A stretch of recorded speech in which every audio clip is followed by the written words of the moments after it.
Magandang araw na naman mga kamamis. Mas nauna ngang nagising ang batang batutang ito sa akin at ang unang hinahanap ay itong suklay. Ewan ko nga ba mahaba na daw itong buhok niya kaya gusto na daw niyang magpagupit. Late na nga na naman kaming nagising, kitang-kita dito sa bintana na may araw na sa labas.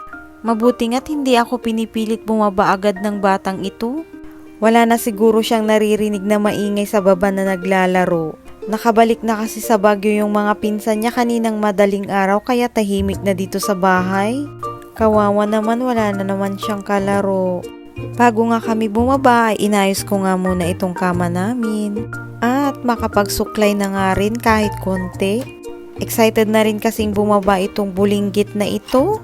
Akala niya may kalaro pa siya sa baba, hindi niya alam nakauwi na yung mga pinsan niya. Dito nga kami dumiretso sa bahay nila mama pero wala din siya, may pinuntahan din. Para makakain na rin pala kami ng breakfast ay ininit ko lang itong kanin at ulam naming natira kagabi. Kasama rin pala namin si kuya pero hindi ko siya nakukuhanan ng mga video. Pagkatapos nga namin kumain ay nag-ayos na ako para naman makapag-umpisa na ako ng aking mga trabaho. Hay nako mga nanay, hindi matapos-tapos ang mga trabaho sa bahay. Pero kung ako ang tatanungin nyo mga mamis, gustong-gusto ko itong mga ginagawa ko dito sa bahay. Alam ko kasi na napagsisilbihan at naalagaan ko ng mabuti itong mga anak ko kasama na rin ng pamilya ko.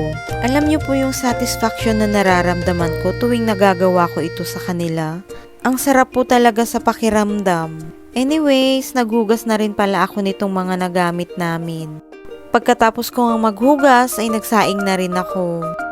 Mabilis lang naman yung oras, mamaya pananghalian na naman. Dito na rin pala ako nagsalang sa bahay nila mama.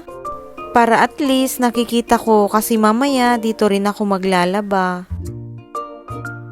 Pagkatapos ko ang magsaing ay dumiretso na ako dito sa likod bahay nila mama.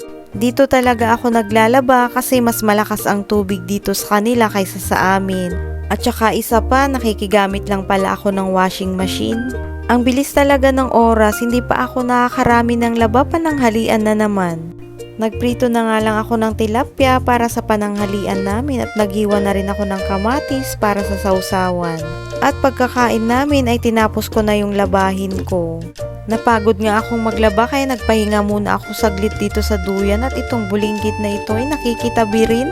Hindi ko na nga rin ito napatulog ng tanghali kasi nabisi na rin akong maglaba. Anyways, hanggang dito na lang muna for today's video. See you on my next vlog. Bye!